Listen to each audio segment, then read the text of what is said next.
The 23rd of December 1944. Bastogne. The fog was so thick you couldn't see a man at 30 yards. But one farm boy didn't need eyes. He listened to German boots crush frozen ground, smelled their cigarettes in the mist, then erased a patrol in 12 seconds with an M1 Garand. They mocked him as Farm Boy. 13 days later, he'd stacked 119 confirmed kills, and the men who laughed were whispering his name like a curse. Dawn, on December 23rd, came without light. The fog was so dense it swallowed sound, flattened depth, and erased distance. Men spoke in whispers not because they feared being heard, but because the world felt too close, like anything loud might tear it open. Visibility dropped below 30 yards. Rifles were held tight, fingers numb, eyes useless.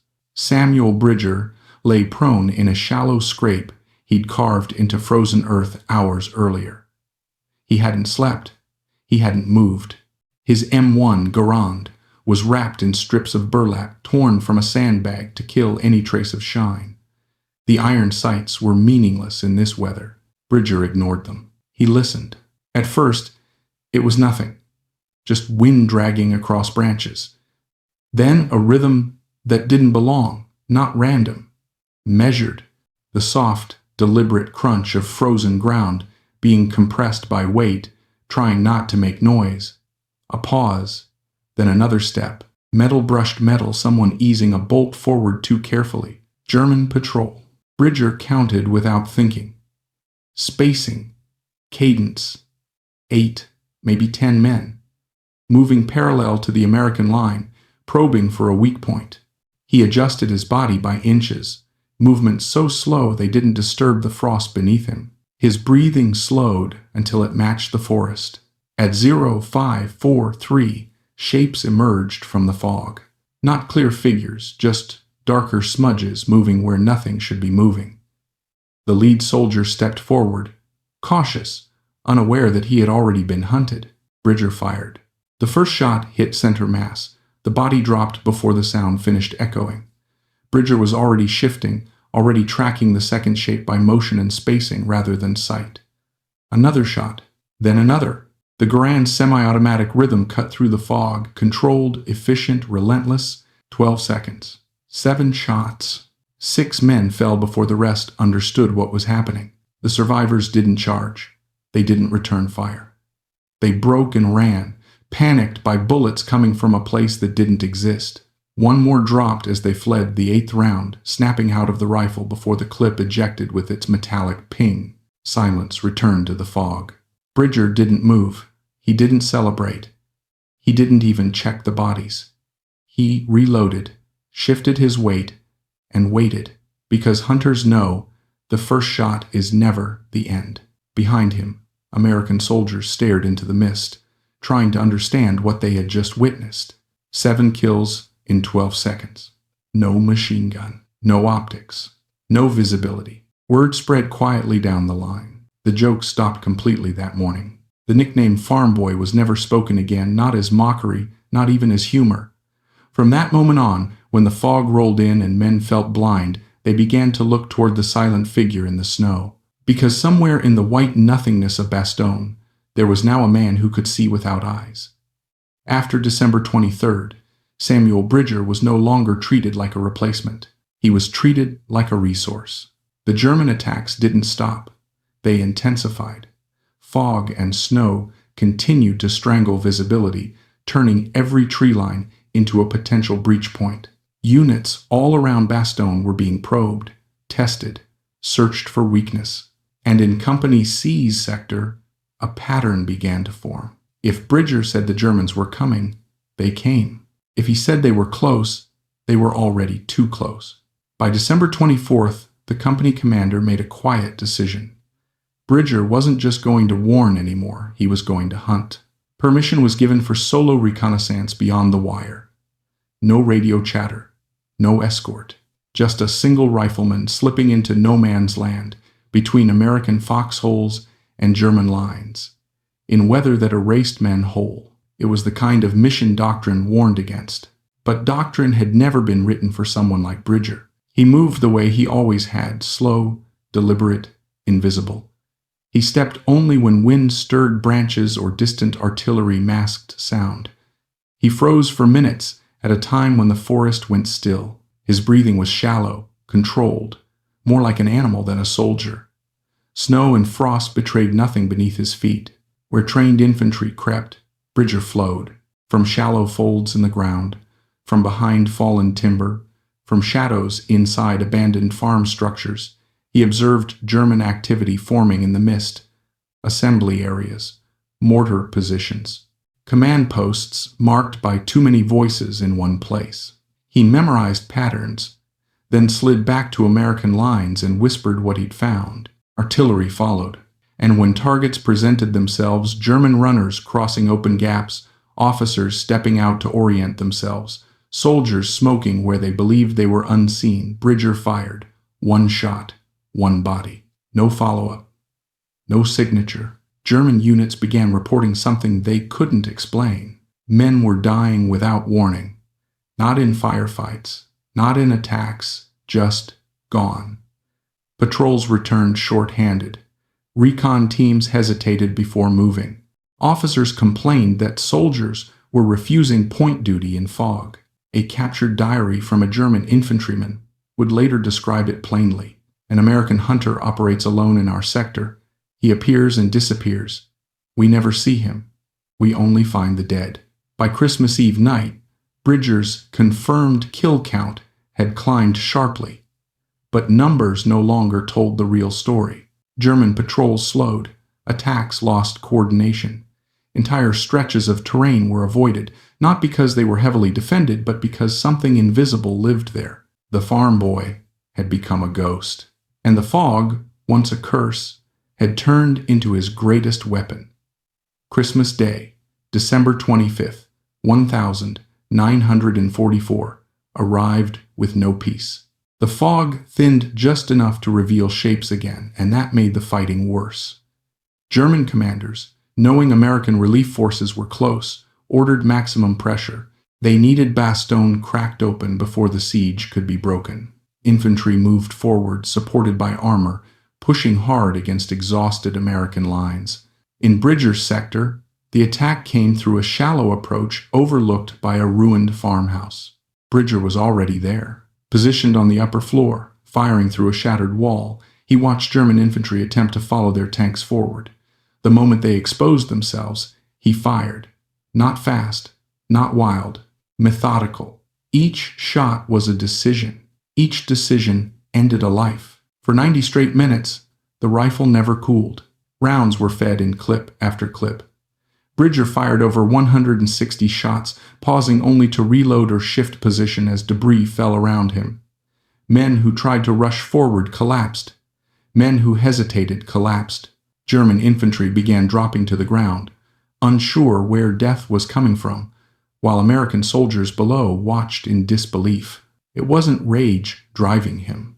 It was routine. By the time the attack broke, 41 German soldiers lay dead in front of that farmhouse, the highest single-day total of the siege. Somewhere during the exchange, a fragment from German artillery tore into Bridger's left shoulder. Blood soaked his jacket. He ignored it. Others were worse off. He stayed. On December 26th, Patton's Third Army punched through the encirclement.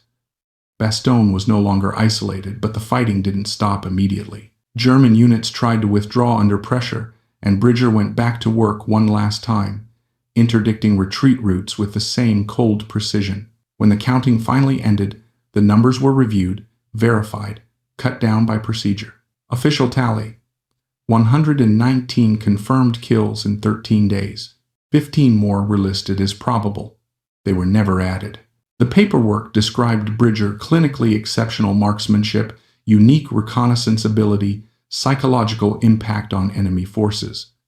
But what it couldn't capture was the silence that followed him afterward. The way men stopped joking when he passed. The way soldiers who once mocked him now waited for his nod before relaxing. Bridger didn't change. The situation did. The fog lifted, the siege ended, and the war moved on. But the lesson of Bastogne remained burned into the men who survived it. The skills they had laughed at, those backward farm boy instincts, had kept them alive. Samuel Bridger never celebrated the number. He never spoke of victory. 13 days in the Ardennes had proven something far heavier than heroism. That when the world goes blind, the man who learned to survive without sight becomes the most dangerous thing in it. When the siege of Bastogne ended, Samuel Bridger didn't walk out as a legend. He walked out as a man carrying weight. 119 German soldiers were dead because the fog that blinded everyone else had revealed what he truly was, a hunter shaped by poverty, silence, and necessity. The skills that once earned him ridicule had saved lives, broken attacks, and bent enemy plans. But they had also taken a permanent toll. Bridger never boasted. He never framed his story as triumph. Years later, he would say the number didn't represent pride, only responsibility. Each kill was a human life ended, not a score earned. War had demanded his skills, not his approval. The men who mocked him learned something Bastogne winter made impossible to ignore. Ability doesn't always look impressive at first glance. Sometimes it looks quiet, rural, outdated, until the moment conditions strip away comfort and expose truth. The farm boy never changed. Only the fog did. And when sight failed, the man they laughed at became the reason they survived. Here is another truth hidden inside Samuel Bridger's story, one that is harder to confront. Extraordinary effectiveness in war often comes from ordinary lives shaped by hardship. Bridger was not trained to be lethal by ideology or ambition. He was shaped by necessity. Poverty did not give him choices, it gave him consequences. Missed shots meant hunger. Carelessness meant failure. Over time, those consequences carved habits so deep that they became instinct. War did not create those instincts. It merely exposed their value. This matters because modern societies often mistake comfort for progress. When environments become safer, cleaner, and more forgiving, certain skills atrophy. Awareness dulls. Patience shortens. The ability to operate under uncertainty weakens. Bridger's effectiveness was not proof that rural life was superior, it was proof that hardship creates capabilities comfort does not require. That leads to another uncomfortable lesson. Necessity is often the greatest teacher. Bridger did not learn discipline from doctrine. He learned it from hunger. He did not learn patience from lectures. He learned it from long mornings in fog where moving too early meant failure. These lessons were not moral, they were practical. War simply gave them a new application. This explains why his actions disturbed him later in life. He understood that his effectiveness was built on survival skills learned in childhood, not hatred or ideology. He did not kill because he wanted to. He killed because he knew how, and because the situation demanded it. That distinction haunted him. It forced him to recognize that capability and morality are not the same thing. This is another critical lesson. Being capable does not mean being righteous. Bridger never confused the two. He did not build his identity around what he did in those 13 days. He refused to let war define his worth.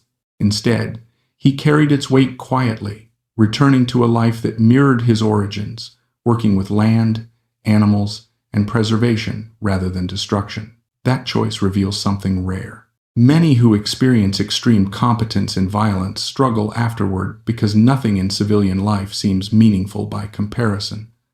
Bridger avoided that trap by grounding himself in purpose rather than validation. He chose work that aligned with restraint, stewardship, and responsibility. Another lesson emerges here. True strength often seeks silence, not applause. Bridger did not tell his story until others came looking for it decades later. His medals stayed in drawers. His rifle became an artifact, not a symbol. This was not false humility. It was understanding. He knew that remembering too loudly risked forgetting the cost. This stands in contrast to how modern culture often treats war stories, simplifying them into inspiration or spectacle. Bridger's silence resists that simplification. It reminds us that some experiences lose meaning when turned into entertainment. There's also a lesson about leadership. Bridger was not promoted rapidly. He was not placed in command, yet his influence reshaped how an entire sector fought. This reveals a truth many organizations ignore. Impact does not always come from authority. Leadership is not always visible. Sometimes it lies in reliability, sometimes in awareness, sometimes in being the one person who sees what others cannot and speaks only when necessary. Bridger led not by commanding, but by preventing disaster before it occurred.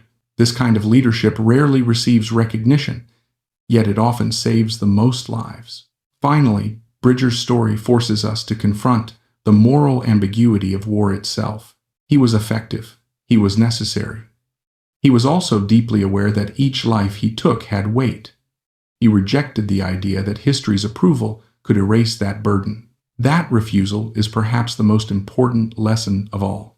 War demands action. History records outcomes, but conscience lives with consequences. Bridger carried all three. In the end, the fog of Bastogne did not just conceal soldiers, it stripped away illusions. It showed that arrogance collapses under pressure, that adaptability outweighs doctrine, and that judgment based on background is a luxury reality eventually removes. The farm boy did not become extraordinary in the fog. The fog simply revealed what had always been there, and that is the lesson worth remembering. There is one final layer to Samuel Bridger's story that is often overlooked: the way war exposes not only individual capability, but collective bias. Before Bastogne, the platoon's social hierarchy was already fixed. City soldiers spoke louder, joked more, and occupied the cultural center of the group. Rural recruits existed on the margins. They were tolerated, not trusted. This hierarchy had nothing to do with competence. It was built on familiarity and shared identity. War dismantled it in days. When fog erased visibility, confidence rooted in urban experience collapsed. Soldiers who had always felt capable suddenly felt helpless. At the same time, the quiet man they had dismissed became indispensable. This reversal was not gradual, it was immediate, and it was uncomfortable. That discomfort matters. It revealed how quickly people attach value to background rather than ability. Bridger's skills were not newly discovered, they were newly needed. The environment changed, and with it, the rules of relevance. This exposes a broader truth. Many forms of prejudice persist only because circumstances have not yet tested them. When conditions change, assumptions fail. Another lesson lies in how Bridger was used once his value became clear. He was not celebrated publicly. He was not paraded as a symbol. Instead, he was quietly repositioned where he could do the most good. His commanders recognized something critical. Exceptional individuals are not always meant to inspire, they are meant to stabilize. This reflects a mature understanding of leadership. Rather than exploiting Bridger for morale or myth, they protected his role. They kept him where his skills mattered most. This restraint prevented his effectiveness from becoming recklessness. It also prevented unnecessary exposure. In war, knowing when not to use someone is as important as knowing when to deploy them. This introduces another lesson. Wisdom lies in application, not recognition. Many organizations fail not because they lack talent, but because they misuse it. Bridger's story is a rare example of correct alignment between ability and responsibility under extreme pressure. There is also a deeper psychological cost embedded in his silence after the war. Bridger did not speak because language could not reduce what he carried. 13 days of continuous combat rewires perception. Time compresses, memory fragments. The mind adapts to survive, then struggles to readapt when survival is no longer the goal. His reluctance to discuss Bastogne was not avoidance. It was respect for the dead, for the truth, and for the limits of explanation. This silence challenges modern expectations that trauma must always be verbalized to be processed. Sometimes endurance expresses itself through restraint. Another overlooked lesson concerns how societies remember war. Bridger's story survived not because he promoted it, but because records preserved it. After-action reports, enemy diaries, witness statements. These documents do not exaggerate emotion, they describe effect. This matters because memory anchored in documentation resists myth-making. When stories are told only through emotion, they drift toward simplification. When they are anchored in evidence, they retain complexity. Bridger's legacy survived because it could not be easily romanticized without confronting its cost. This is a warning for modern audiences. Admiring effectiveness without acknowledging consequence distorts history. Bridger's reflections prevent that distortion. He refused to let success erase tragedy. He refused to let recognition absolve responsibility. Another layer emerges when considering post-war adaptation. Many veterans struggle because wartime competence does not translate cleanly into civilian life. Bridger avoided this trap not because he escaped trauma, but because he chose purpose over validation. Wildlife management offered structure, responsibility, and restraint, the opposite of chaos. This suggests another lesson. Healing often comes from continuity, not reinvention. Bridger did not reject who he was. He returned to it. He applied the same patience, observation, and respect for life that had once been used for survival, now redirected toward preservation. Finally, Bridger's story forces confrontation with a truth that extends far beyond war. People are rarely seen for their full capacity until pressure removes illusion. Comfort hides difference. Crisis reveals it. Those dismissed as insignificant often carry skills that only extreme conditions expose. This does not mean hardship should be glorified. It means that judgment, based on surface identity, is always incomplete. In Bastogne, fog erased vision but sharpened truth. It showed who could adapt. It showed who could listen. It showed who could act without ego. Samuel Bridger did not seek to be seen. When the fog lifted, what remained was not a hero defined by numbers, but a man defined by restraint, awareness, and the quiet understanding that effectiveness carries responsibility long after victory fades. That understanding, not the kill count, is the final lesson of the farm boy in the fog. With distance, Samuel Bridger's story becomes less about war and more about humanity under pressure. Bastogne was not unique because of weather or tactics. It was unique because it removed illusion. In those 13 days, status meant nothing, education meant nothing, background meant nothing until it did.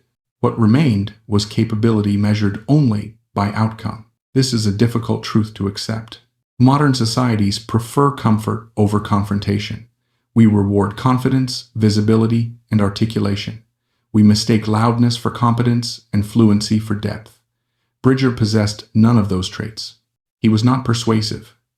He was not charismatic. He did not explain himself well. He simply understood the environment. That understanding is increasingly rare. As systems grow more complex, individuals become more specialized. People learn to operate within narrow lanes defined by procedure.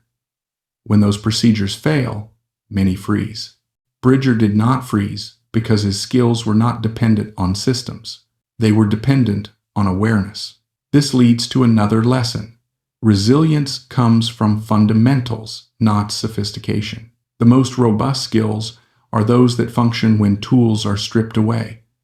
Sound, scent, patience, discipline. These are ancient abilities, refined long before technology promised control over uncertainty. Bastogne punished reliance on tools and rewarded mastery of fundamentals. That lesson extends far beyond war. Organizations collapse not when resources disappear, but when adaptability does. Individuals fail not when plans change, but when identity is tied too tightly to a single way of operating. Bridger survived because his identity was not tied to doctrine. It was tied to function. There is also a lesson about recognition.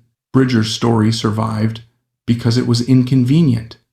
It did not fit heroic narratives. It did not celebrate victory without cost. It refused simplicity. Stories like his are often forgotten because they resist inspiration. They force reflection instead. This is why such stories matter. They remind us that history is not a sequence of triumphs, but a record of adaptation under constraint. They challenge the idea that greatness looks impressive in the moment. Often, it looks like silence, patience, and endurance. Another truth emerges when considering how Bridger measured himself. He never measured his worth by comparison. He did not ask whether he was better than others. He asked whether he was effective when needed. This internal metric insulated him from both mockery and praise. That is rare. Most people define themselves by external validation. Bridger defined himself by responsibility. When the responsibility ended, he did not cling to the identity it created. He let it go. This ability to release identity may be the hardest lesson of all. Many veterans struggle because war gives them a clear role that peace does not replace. Bridger avoided that trap because he never let the role consume him. He understood that what he did was temporary, even if the consequences were permanent. That distinction preserved him. There is also a lesson here about justice. Bridger's effectiveness was rewarded with decoration, but the reward never equaled the cost. No medal could. This exposes a fundamental limitation of institutional recognition. It can acknowledge action, but it cannot absorb consequence. Understanding this prevents resentment. Bridger did not expect fairness from history. He accepted imbalance. He accepted that some acts matter more than they are remembered, and others are remembered more than they matter. This acceptance is not resignation, it is clarity. Finally, the fog of Bastogne leaves us with a question rather than an answer.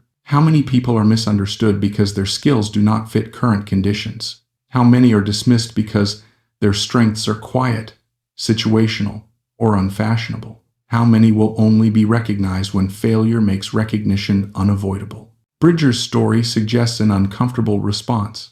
Most. The fog does not create capability. It reveals it. And when it does, it is usually too late to pretend we did not need it. Samuel Bridger did not ask to be understood. He did not ask to be admired. He asked only to do what was necessary. That is why his story endures. Not as a legend of violence, but as a lesson in humility about how easily people are misjudged, how fragile certainty truly is, and how quiet competence often carries the heaviest burden of all.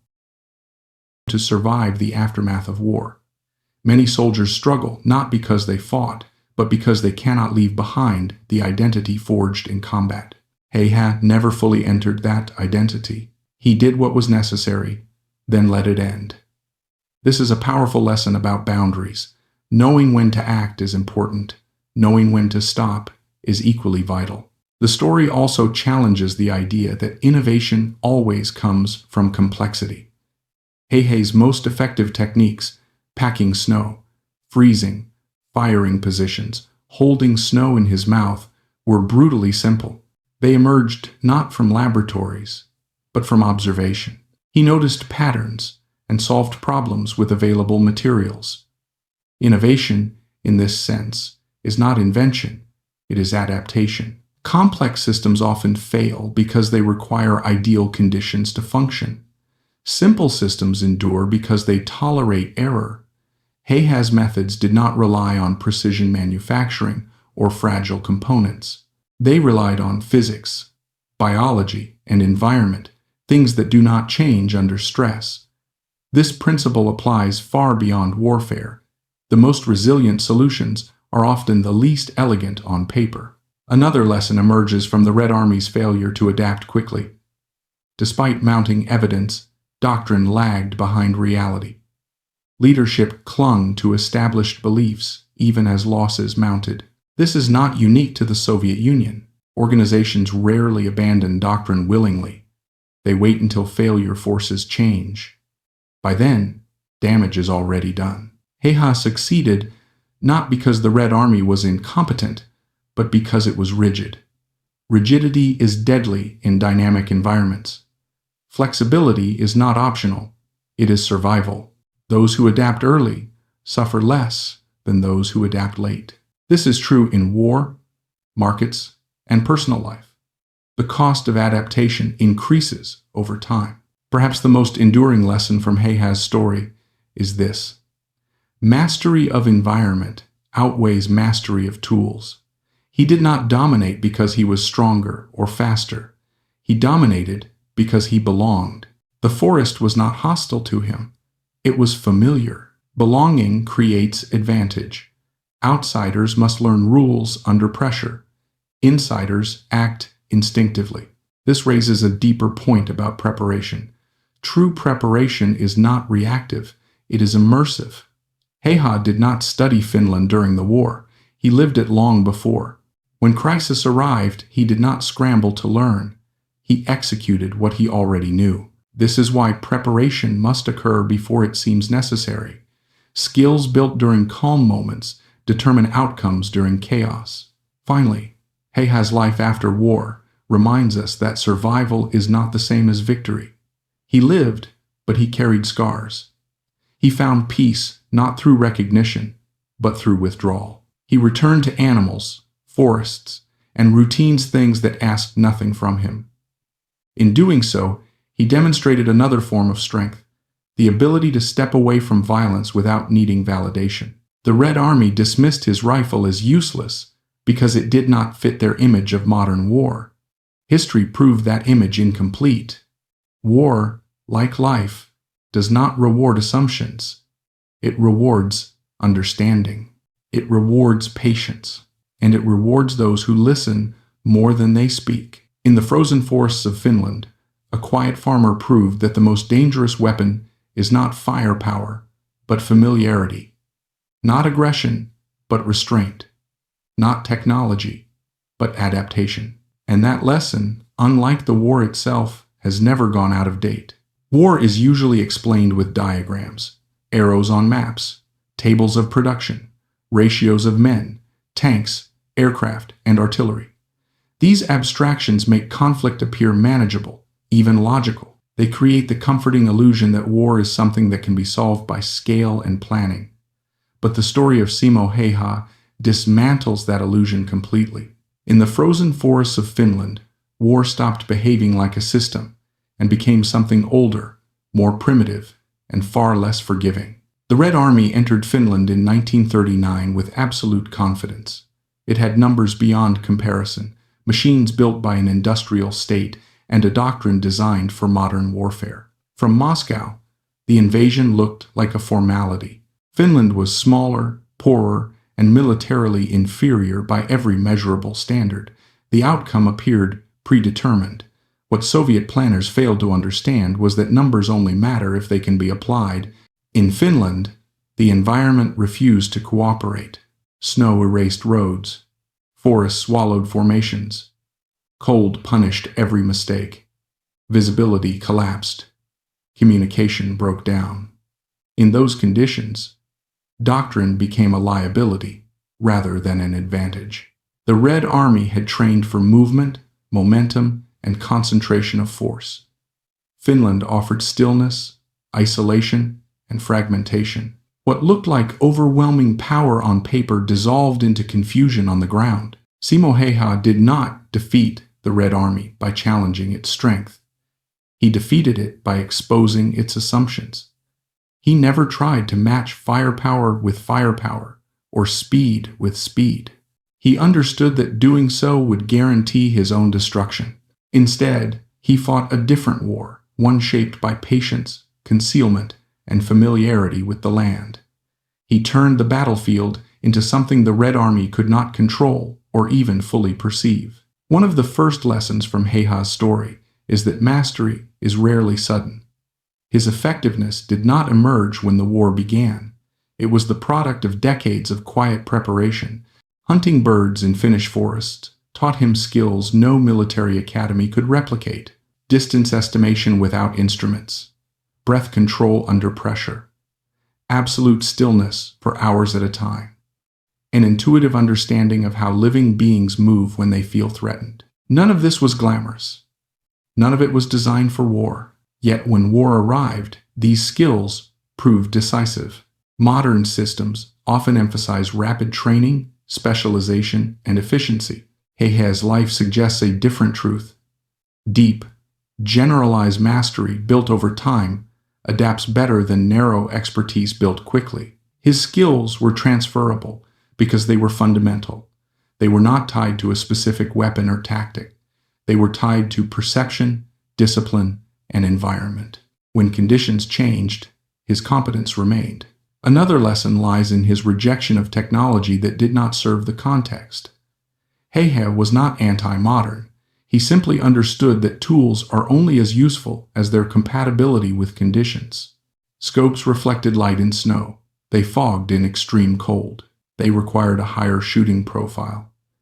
In theory, they offered precision. In practice, they increased risk. Iron sights, though primitive by contemporary standards, worked reliably in the cold and allowed him to remain invisible. This challenges a common belief that newer technology always equals progress. History repeatedly shows that technological advantage is conditional. It depends on environment, logistics, maintenance, and user behavior. When any of these factors break down, sophistication becomes fragility. Hehe's success was not about rejecting progress. It was about selecting reliability over novelty. Reliability, in extreme conditions, is more valuable than capability. A weapon that works every time is deadlier than one that works perfectly only under ideal circumstances. This principle extends far beyond warfare. In business, engineering, medicine, and personal life, systems that tolerate error survive longer than systems optimized for perfection. Hehe's methods were crude but robust. They functioned in cold, silence, and isolation. They did not require resupply, calibration, or coordination. Visibility plays another critical role in this story. Modern conflict often emphasizes dominance through presence, control of territory, visible force, constant activity. Hehe inverted this logic. His power came from absence. He was effective precisely because he could not be seen, tracked, or predicted. This created a psychological effect far greater than his physical impact. Fear does not require large numbers to spread. It requires uncertainty. Soviet soldiers were not terrified because they were losing battles. They were terrified because they could not locate the threat. They could not retaliate. They could not restore control. The forest became a place of constant anticipation, where every pause felt dangerous. This kind of fear erodes morale, silently and irreversibly. The lesson here is that influence often operates invisibly. The most disruptive forces are not always the loudest or most obvious. They are the ones that destabilize expectations. Hehe did not overwhelm the Red Army. He confused it. He forced it to react rather than act. Once reaction replaces intention, control is lost. Patience is often misunderstood as passivity. Hehe's patience was active. It was disciplined restraint. He did not fire when targets appeared. He fired when targets mattered. He waited not because he hesitated, but because he understood timing. This level of self-control is rare, especially under stress. Most people act to relieve discomfort, not to maximize outcome. Hehe tolerated discomfort as part of the process. Stillness, in his case, was a weapon. Remaining motionless for hours in sub-zero temperatures required not just physical endurance, but mental dominance over impulse.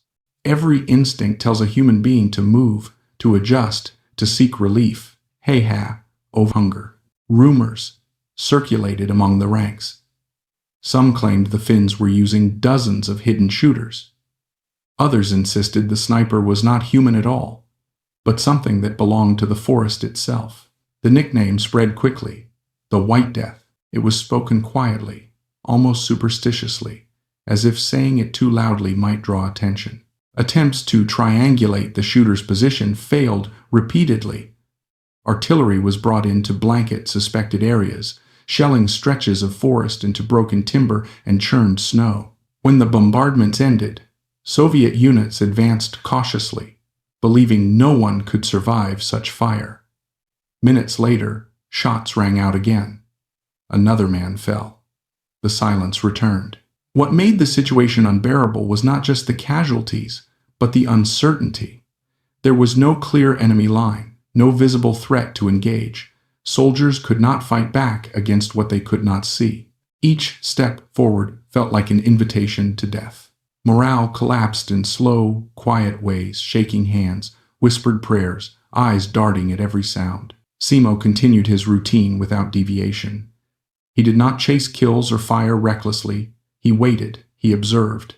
He chose targets that mattered, removing leaders, gunners, and scouts whose absence multiplied confusion. Each shot deepened the sense that the forest was watching, judging, and punishing every mistake. By the time Soviet commanders acknowledged the scale of the problem, it was no longer about eliminating a single sniper.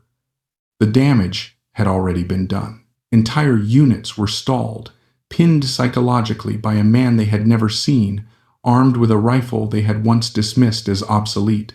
The Red Army had come to Finland expecting a short campaign, decided by numbers and machines. Instead, in the frozen silence of the forest, they were learning that fear could spread faster than any army, and that one patient hunter could break the will of thousands.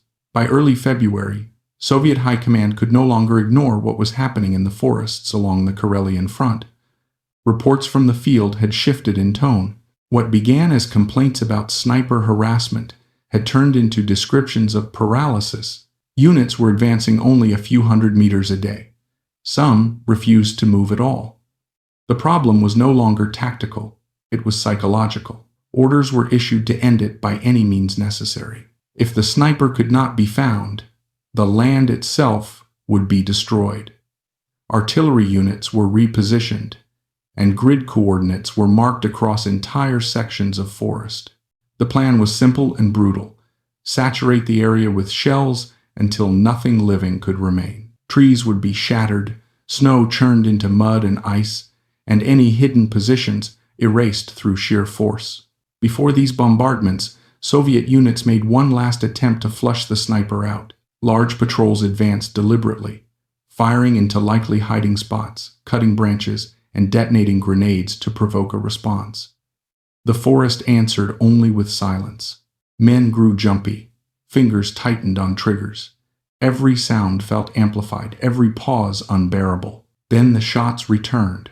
Men fell in quick succession, struck with the same precision as before. The firing never lingered. It appeared from one direction, vanished, then reappeared from another. The illusion of a lone sniper was replaced by the belief that they were surrounded. Panic spread unevenly but persistently, eroding discipline. Soldiers fired wildly into the trees, wasting ammunition and revealing positions that only made them easier targets. Simoheha remained methodical. He did not increase his pace. He did not grow careless. Each engagement ended with relocation, each position carefully abandoned before the enemy could respond. He understood that survival depended not on aggression, but on restraint. The forest offered endless places to hide, but only if one respected its rhythms. On March 6, 1940, the 99th day of his campaign, the war finally reached him. Amid the confusion of an advancing Soviet unit, a soldier fired blindly in panic, using explosive ammunition. The bullet struck Simo in the face and detonated on impact. The force shattered his jaw and tore away flesh and bone. He collapsed instantly into the snow. When Finnish soldiers reached the area, they found devastation. Simo was barely recognizable. His injuries appeared fatal. In the chaos of battle and the bitter cold, his body was placed among the dead. Word spread quickly. The White Death was gone. Relief swept through Soviet ranks. The ghost had finally been killed. But the cold that had tormented so many men now worked in Simo's favor. His body temperature dropped rapidly, slowing his metabolism and preserving what little life remained. He did not bleed out. He did not die. He lay unconscious, frozen, indistinguishable from the fallen around him as the fighting continued and then gradually faded. Days passed. The forest grew quiet again, not from fear this time, but from exhaustion. On March 13th, 1940, the Winter War ended. A ceasefire was declared. Guns fell silent. On that same day, as the battlefield settled into uneasy calm, Simoheha opened his eyes. He had survived. The man the Red Army believed it had erased was still alive, pulled back from death by the very cold and silence he had mastered. The war that had turned him into a legend was over, but its lessons had already been written in blood across the snow. Simoheha did not return from the war as a hero in the way legends are usually told. He returned broken, scarred, and silent. Surgeons worked on his shattered face again and again, rebuilding bone where explosive metal had destroyed it. Each operation was slow and painful. Recovery took years. The war had ended, but its cost remained written permanently into his body. When he was finally